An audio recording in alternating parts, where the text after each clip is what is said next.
Hello viewers, welcome to Technique Easy Education. I'm Farzana Farid Lima. Today I'm going to discuss about transformation of sentences. তো এই transformation of sentences এর প্রথম পার্টটা নিয়ে আজকে আমরা ডিসকাস করব, সেটা হচ্ছে অ্যাফার্মেটিভ টু নেগেটিভ। এখন আপনাদের কোয়েশ্চেনে বলা থাকবে না যে কোন সেন্টেন্সটা অ্যাফার্মেটিভ আর কোন সেন্টেন্সটা নেগেটিভ, সেটা আপনাদের নিজেদেরকে আইডেন্টিফাই করতে হবে, আদারওয়াইজ আপনারা বুঝতে পারবেন না অ্যাকচুয়ালি সেন্টেন্সটা কোন রুলের মধ্যে আপনারা ফালাবেন, কোন রুলের মাধ্যমে সেটা আপনারা চেঞ্জ করবেন। সো আমি প্রথমেই বলে দিচ্ছি যে অ্যাফার্মেটিভ সেন্টেন্স কোনগুলো আমরা কিভাবে বুঝতে পারব। অ্যাসার্টিভ সেন্টেন্স অর্থাৎ বিবৃতিমূলক বাক্যগুলো যদি হ্যাঁবোধক হয়ে থাকে তাহলে সেগুলোকে আমরা বলতে পারি অ্যাফার্মেটিভ সেন্টেন্স। একইভাবে অ্যাসার্টিভ সেন্টেন্স বা বিবৃতিমূলক বাক্যগুলো যদি না বোধকে হয়ে থাকে তাহলে সেগুলোকে আমরা বলতে পারি নেগেটিভ সেন্টেন্স। অর্থাৎ অ্যাফার্মেটিভ টু নেগেটিভে আমাদের যেটা করতে হবে, হ্যাঁ বোধক থেকে বাক্যগুলোকে না বোধকে চেঞ্জ করতে হবে, পরিবর্তন করতে হবে। আমি শুরুতে আরেকটি জিনিস বলে রাখছি, তাহলে আপনাদের রুলগুলো করার সময় ওই ব্যাপারটা মাথায় থাকলে বুঝতে সুবিধা হবে। সেটা হচ্ছে আপনাদের সিলেবাসে অনেক সময় লেখা থাকে vice versa. I repeat, vice versa. Vice versa দ্বারা বোঝায় নেগেটিভ থেকে অ্যাফার্মেটিভ, নেগেটিভ থেকে অ্যাফার্মেটিভ।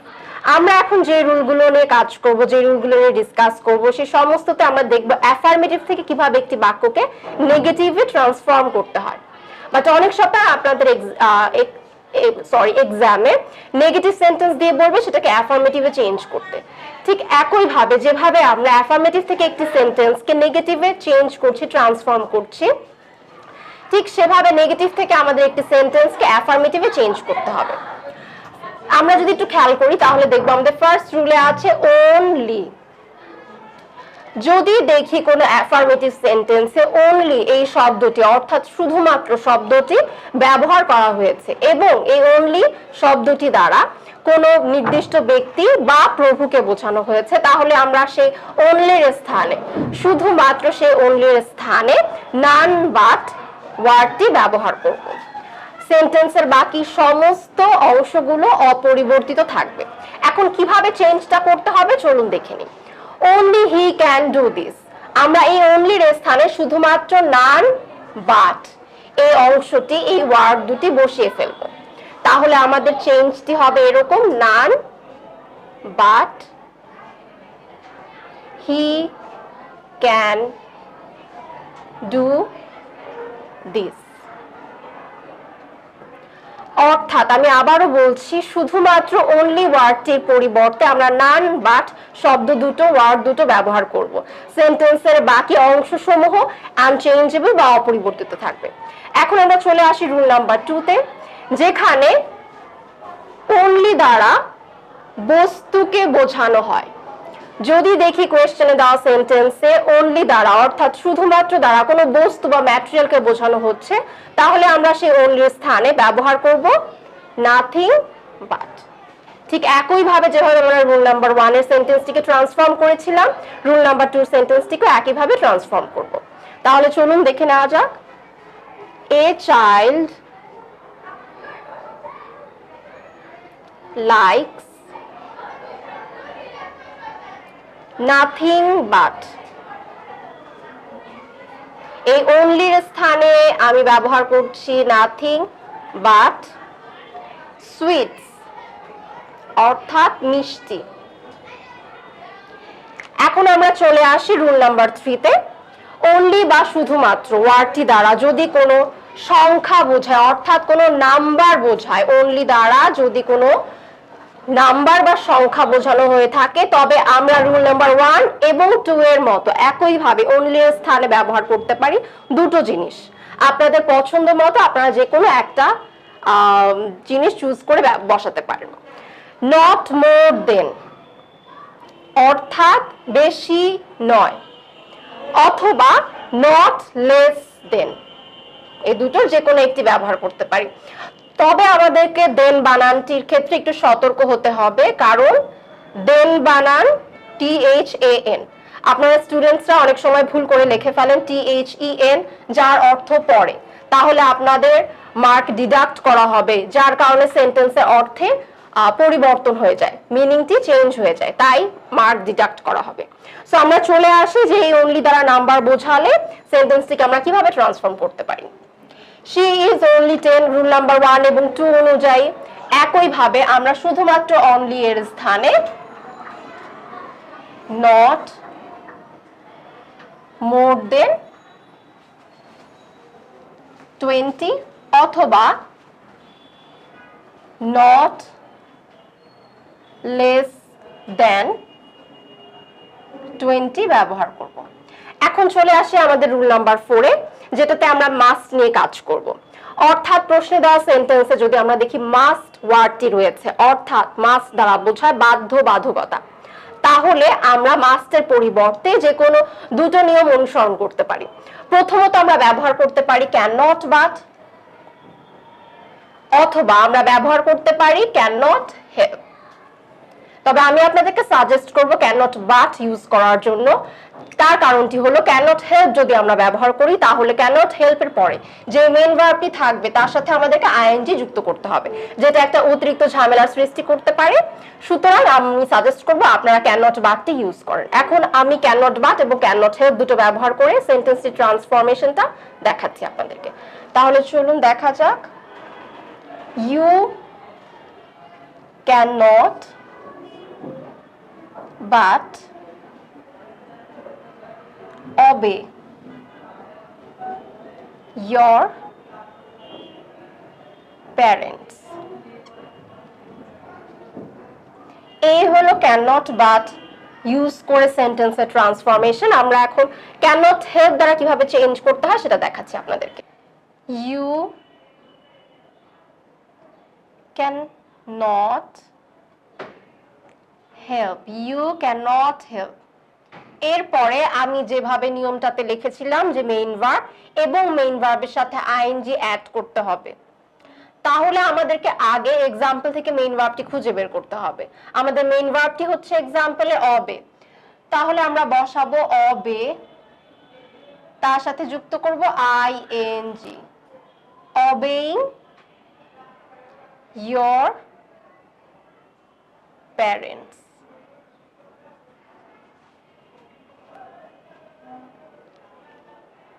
হয়ে গেল আমাদের ক্যান নট হেল্প যুক্ত করে এক্সাম্পলের সেন্টেন্সটি ট্রান্সফরমেশন। এখন আমরা দেখব রুল নাম্বার 5। রুল নাম্বার 1, 2, 3 এবং 4 এ যে সমস্ত ওয়ার্ডগুলো ব্যবহার হয়েছিল সেগুলো যদি দেখি কোয়েশ্চেনে দেওয়া কোনো সেন্টেন্সে অবস্থিত নেই অর্থাৎ থাকে না, তাহলে আমরা এই রুল নাম্বার 5টি ব্যবহার করতে পারি।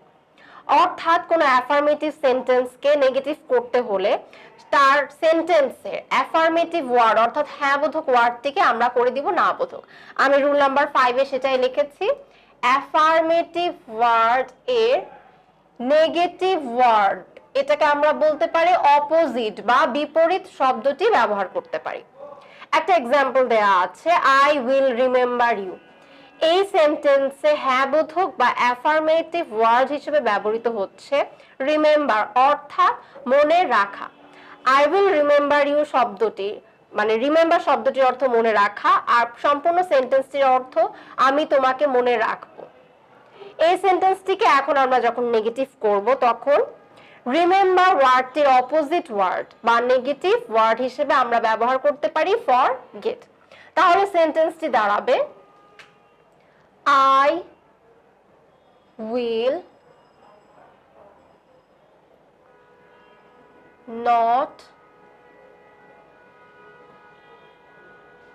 forget you. I will not forget you. আমাদের খেয়াল রাখতে হবে, লক্ষ্য রাখতে হবে অ্যাফার্মেটিভ থেকে নেগেটিভ করার সময় অথবা নেগেটিভ থেকে অ্যাফার্মেটিভ করার সময় যেন সেন্টেন্সের মিনিং এর কোনো চেঞ্জ না হয়। এভাবে আমাদেরকে ট্রান্সফর্মটি করতে হবে। So I will remember you সেন্টেন্সটির অর্থ আমি তোমাকে মনে রাখবো। নেগেটিভ করার সময় আমি ব্যবহার করেছি not, I will not forget you. যদি নট ওয়ার্ডটি ব্যবহার না করি তাহলে আমাদের অর্থ দাঁড়ায় আমি তোমাকে ভুলে যাব। সুতরাং কোয়েশ্চেনের মিনিং এর সাথে আমার অ্যানসারের মিনিং এর কোনো মিল থাকছে না, অপোজিট মিনিং এক্সপ্রেস করছে, তাই আমরা অক্সিলারি ভার্ব উইল এর পরে একটি নট ব্যবহার করব। এখন আমাদের লেখার সময় যে অক্সিলারি ভার্বটি থাকুক না কেন, am, is, are, was, were, have, has, had, যাই থাকুক না কেন, আমরা তারপরে একটি নট ব্যবহার করব। দেন অ্যাফার্মেটিভ ওয়ার্ডের নেগেটিভ ওয়ার্ড বা অপোজিট ওয়ার্ডটি ব্যবহার করব। এখন চলে আসি আমরা রুল নাম্বার 6 এ। অলওয়েজ যদি দেখি কোনো অ্যাফার্মেটিভ সেন্টেন্সে রয়েছে, তাহলে সেই অলওয়েজ এর পরিবর্তে আমরা ব্যবহার করব নেভার। অলওয়েজ মানে সর্বদা, আর নেভার মানে কখনোই না। একই রুল নাম্বার 5 এর ভিতরে এই রুল নাম্বার 6টি যায়, তবে আমি ইন্ডিভিজুয়ালি দেখাচ্ছি, তার একটি কারণ আছে। এক্সাম্পলটি দেখি আগে আমরা, তারপরে বলছি। হি ইজ অলওয়েজ পাঞ্চুয়াল, অর্থাৎ সে সর্বদা নিয়মানুবর্তী বা সময়ের কাজ সময় করে থাকে। এই সেন্টেন্সটিকে যখন আমরা নেগেটিভ করব, তখন আমরা ব্যবহার করব never. He is never late. Punctual এই অ্যাফার্মেটিভ ওয়ার্ডটির নেগেটিভ ওয়ার্ড বা অপোজিট মিনিং এক্সপ্রেস করে এরকম ওয়ার্ড হিসেবে আমরা লেটটি ব্যবহার করছি। আগে রুল নাম্বার 5 এ আমরা ব্যবহার করেছিলাম নট। এখন রুল নাম্বার 6 এ আমরা ব্যবহার করছি অলওয়েজ এর বিপরীতে নেভার। চলে আসি রুল নাম্বার 7 এ। বোথ ডট ডট ডট, এই ডটে যে কোনো ওয়ার্ড বসতে পারে, এরপরে অ্যান্ড অবশ্যই থাকবে, তারপরে আমি দিয়েছি আরো ডট ডট ডট, অর্থাৎ অ্যান্ড এর পরে সেন্টেন্সের বাকি অংশটি বসতে পারে। কোয়েশ্চেনের টিচার যেরকম খুশি সেরকম দিতে পারে। আপনারা যখনই কোনো সেন্টেন্সে দেখবেন এই দুটো ওয়ার্ড বোথ এবং কনজাংশন হিসেবে অ্যান্ড রয়েছে, তখন বোথের বদলে, বোথের পরিবর্তে আপনারা ব্যবহার করবেন নট অনলি, তারপরে বোথের পরবর্তী অংশটি হুবহু বসাবে অ্যান্ড পর্যন্ত, এবং অ্যান্ড এর পরিবর্তে ব্যবহার করবেন বাট অলসো। এবং অ্যান্ড, প্রশ্নে দেওয়া অ্যান্ড এর পরে ফুল স্টপ পর্যন্ত যতটুকু অংশ রয়েছে বাট অলসো এর পরে আপনারা ঠিক ততটুকু অংশই হুবহু বসিয়ে দেবেন। এখন চলে আসে এক্সাম্পলে। She took both coffee and ice cream. এখানে আমরা চেঞ্জটি করব এভাবে, চলুন দেখে নেওয়া যাক। শি টুক, বোথের জায়গায় বসাবো not only. She took not only, বোথের পরে এই ডট ডটের জায়গায় এখানে কোয়েশ্চেনে দেয়া আছে কফি, তো আমরা বসাবো কফি। পরে অ্যান্ড দেয়া আছে, অ্যান্ড এর জায়গায় আমরা বসাবো বাট অলসো, যেরকমটা আমি রুলে লিখেছি। কফির পরে আমরা ব্যবহার করব বাট অলসো, এই অ্যান্ড এর পরিবর্তে, যেটা আমি আগেই দেখালাম। তারপরে রুল অনুযায়ী বাট অলসো পরে যে ডট ডট দেয়া আছে, মানে এই অ্যান্ড এর পরে আইসক্রিম অংশটুকু, ফুল স্টপের আগ পর্যন্ত অংশটুকু আমরা এখন বসিয়ে দিব আইসক্রিম। এখন চলে আসি আমরা রুল নাম্বার 8 এ, অর্থাৎ এভরি এর রুলে। অ্যাফার্মেটিভ সেন্টেন্সে, কোয়েশ্চেনে দেওয়া অ্যাফার্মেটিভ সেন্টেন্সে যদি এভরি থাকে, তাহলে এভরি এর পরিবর্তে আমরা বসাবো দেয়ার ইজ নো। এবং এভরি এর সাথে বা এভরি এর পরে যে অংশটুকু, যে ওয়ার্ডটুকু থাকবে, হতে পারে everyone, everybody, every mother, every father, যাই থাকুক না কেন, এভরি এর পরের ওয়ার্ডটুকু আমরা সরাসরি বসিয়ে দিব। যেমন এখানে আছে ওয়ান, দেয়ার ইজ নো, এই এভরি এর পরিবর্তে বসালাম দেয়ার ইজ নো। এখন এভরি এর পরে যে অংশটুকু, যে ওয়ার্ডটি রয়েছে অর্থাৎ ওয়ান, সেটা হুবহু উইদাউট এনি চেঞ্জ বসিয়ে দিব দেয়ার ইজ নো ওয়ান। এখন আমরা ব্যবহার করব বাট, তাহলে হয়ে যাবে there is no one but. এই বাটের পর ডট ডট দেয়া, অর্থাৎ সেন্টেন্সে ফুল স্টপ এর আগ পর্যন্ত সমস্ত ওয়ার্ডগুলো আমরা ব্যবহার করব।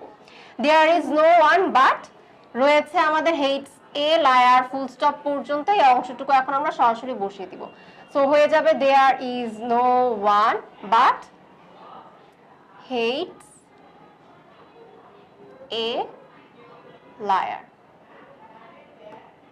এখন আমরা চলে আসি রুল নাম্বার 9 এ। টু দ্বারা অতিরিক্ততা বোঝায়।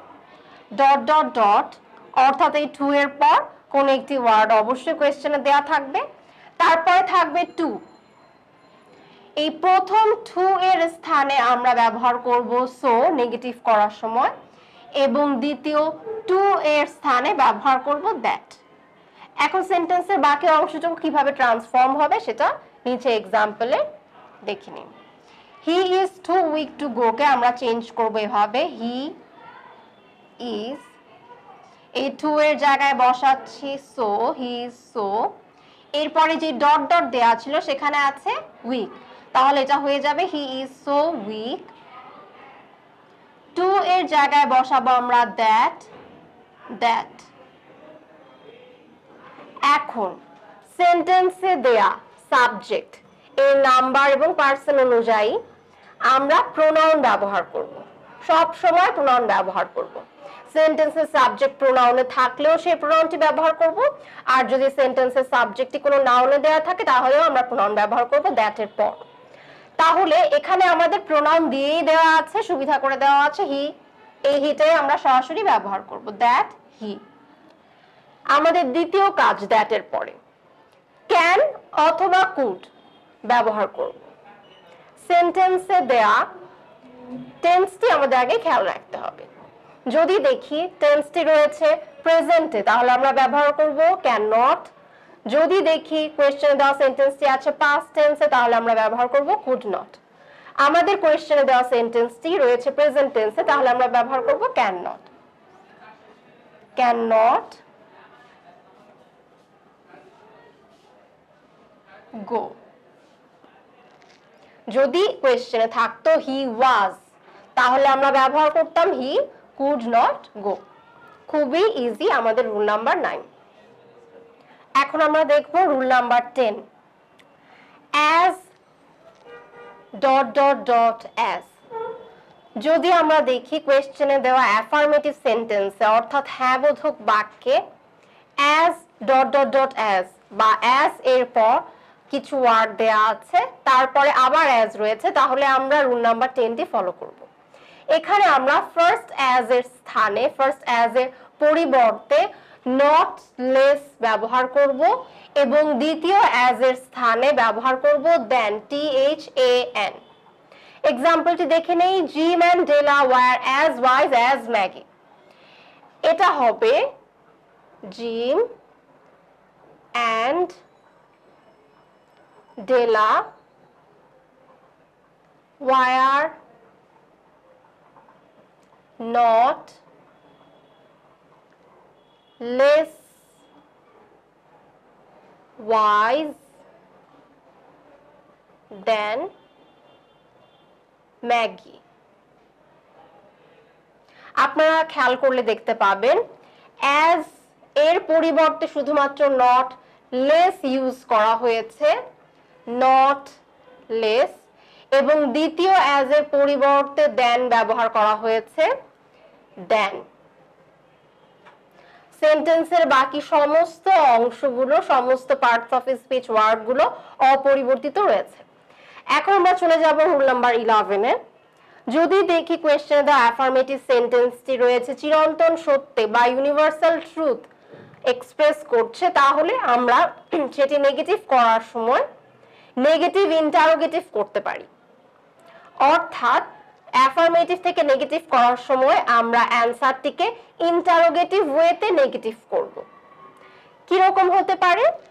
হেলথ ইজ ওয়েলথ, স্বাস্থ্যই সম্পদ, এটি একটি প্রবাদ প্রবচন বা প্রভাব, অর্থাৎ চিরন্তন সত্য, সুতরাং এটাকে আমরা নেগেটিভ করতে হলে ইন্টারোগেটিভ ওয়েতে করতে হবে, আদারওয়াইজ মিনিং পরিবর্তিত হয়ে যেতে পারে। সো ইন্টারোগেটিভ করার ক্ষেত্রে আমরা লক্ষ্য রাখবো অ্যাফার্মেটিভ সেন্টেন্সে অক্সিলারি ভার্ব বা মোডালস যাই থাকুক না কেন তাকে আমরা নেগেটিভ করার সময় সেন্টেন্সের ফার্স্টে নিয়ে আসবো। তাহলে এখানে আমাদের ফার্স্টে চলে আসবে ইজ।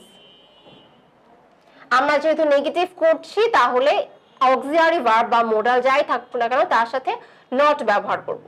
এখানে রয়েছে আমাদের ইজ, তাহলে ইজের সাথে আমরা নট ব্যবহার করব, ইজেন্ট হয়ে যাবে। তারপরে সেন্টেন্সে বাদ বাকি যা আছে সিরিয়ালি আমরা তা অপরিবর্তিত রেখে বসিয়ে দিব। তাহলে আমাদের নেগেটিভের অ্যান্সারটি হয়ে যাবে ইজেন্ট হেলথ ওয়েলথ। জেনারেলি কম বেশি সমস্ত স্কুল কলেজের এক্সামে এই সেন্টেন্সটি দেয়া হয়ে থাকে। তখন আপনারা ভুল করেন, একবার ইজ ব্যবহার করার পরে আবার এই জায়গায় ইজ ব্যবহার করে ফেলেন। ইজেন্ট হেলথ ওয়েলথ হবে, ইজেন্ট হেলথ ইজ ওয়েলথ হবে না। But health is wealth, health is wealth বলতে বলতে আপনাদের হ্যাবিট হয়ে যায়, আপনারা এই জায়গায় এসে আবার ইউজ করেন। একই সেন্টেন্সে দুইবার ইজ ব্যবহৃত হবে না। চলুন এখন আমরা চলে যাই রুল নাম্বার 12 এ। সামটাইমস এই ওয়ার্ডটি যদি দেখেন কোন অ্যাফার্মেটিভ সেন্টেন্সে রয়েছে তাহলে সামটাইমস এর পরিবর্তে আমরা ব্যবহার করব অলওয়েজ। সামটাইমস এর পরিবর্তে আমরা ব্যবহার করব অলওয়েজ, এবং অলওয়েজ এর পূর্বে আমরা না বোধক ওয়ার্ড ব্যবহার করব সেন্টেন্সের টেন্স অনুযায়ী। হি সামটাইমস ভিজিটস মি, এই সেন্টেন্সটি রয়েছে প্রেজেন্ট টেন্সে, এই সেন্টেন্সে সামটাইমস রয়েছে। তাহলে আমরা এই সেন্টেন্সটিকে নেগেটিভ করব এইভাবে, he doesn't always visit me। অ্যান্সারটি হবে এটি। হি এর পরে না বোধক, এই না বোধক করা হয়েছে। যেহেতু হি সাবজেক্টটি থার্ড পারসন সিঙ্গুলার নাম্বার, তাই আমরা না বোধক করার সময় ব্যবহার করেছি ডাজ নট। সাথে সাথে সেন্টেন্সটি প্রেজেন্ট টেন্সে, তাই ডু অথবা ডাজ থেকে যে কোনো একটি আমরা ব্যবহার করব। আমরা ব্যবহার করেছি ডাজ। আবার বলছি কারণ সাবজেক্টটি রয়েছে থার্ড পারসন সিঙ্গুলার নাম্বারে। টেন্সের ক্লাসগুলো যদি আপনারা আমার দেখে থাকেন তাহলে ওখানে আরো ক্লিয়ারলি ডিটেইলে বলা আছে ব্যাপারটি। এরপরে আমরা সামটাইমস এর পরিবর্তে ব্যবহার করেছি অলওয়েজ। খেয়াল করে দেখুন আরেকটি ব্যাপার, ভিজিটস এস ছিল আমাদের মেইন ভার্বের সাথে। যেহেতু আমরা ডাজেন্ট এ ডাজের সাথে ডু এর সাথে ইএস যুক্ত করে ফেলেছি, তাহলে আমাদের মেইন ভার্বের এস টি এখানে আর যুক্ত হবে না, হয়ে যাবে শুধুমাত্র ভিজিট। চলে আসি আমরা রুল নাম্বার 13 এ। মেনি যদি দেখেন অ্যাফার্মেটিভ সেন্টেন্সে রয়েছে তাহলে আমরা মেনির পরিবর্তে ব্যবহার করব নট আ ফিউ নেগেটিভ করার সময়। একইভাবে যদি আ ফিউ থাকে অ্যাফার্মেটিভ বাক্যে আমরা নেগেটিভ করার সময় ব্যবহার করব নট মেনি। আমি মনে রাখা খুব সহজ একটা উপায় বলে দিচ্ছি, আপনারা এভাবে মুখস্থ করবেন, মেনি আ ফিউ মেনি। যদি নেগেটিভ করতে বলে তাহলে মেনির আগে আমরা নট বসাবো, আর যদি নেগেটিভ করতে বলে আ ফিউ বেলায় তখন আমরা নট আ ফিউ বসাবো। মুখস্থ করলে এতটুকুই চলবে, মেনি আ ফিউ। আচ্ছা, আই হ্যাভ মেনি ফ্রেন্ডস, এটাকে যদি আমরা নেগেটিভ করি তাহলে হবে এমন, I have not a few friends। আবার যদি সেন্টেন্সটি এক্সাম্পলে দেওয়া সেন্টেন্সটি থাকে এরকম, আই হ্যাভ মেনির জায়গায় থাকে যদি a few friends, তখন আমরা এটাকে নেগেটিভ করব এভাবে, I have not many friends। খুবই ইজি। তো এই হলো আমাদের ট্রান্সফরমেশন অফ সেন্টেন্সেস এর 13টি রুলস, যেখানে আমরা দেখলাম অ্যাফার্মেটিভ সেন্টেন্সকে কিভাবে নেগেটিভ করতে হয়। ঠিক একই প্রসেসে আপনারা নিচ থেকে উপরে অর্থাৎ রিভার্সে যেতে থাকবেন, তাহলে হয়ে যাবে নেগেটিভ থেকে অ্যাফার্মেটিভে, যেটা আপনাদের সিলেবাসে ভাইস ভার্সা হিসেবে দেওয়া আছে। যত বেশি প্র্যাকটিস করবেন নেগেটিভ থেকে অ্যাফার্মেটিভ করার ব্যাপারটা, তত বেশি পরীক্ষায় কারেক্ট করতে পারবেন। সো এতটুকুই আজকে আমার এপিসোডে। পরবর্তী এপিসোড দেখার আমন্ত্রণ জানিয়ে সবাইকে আল্লাহ হাফেজ, ভালো থাকবেন, সুস্থ থাকবেন।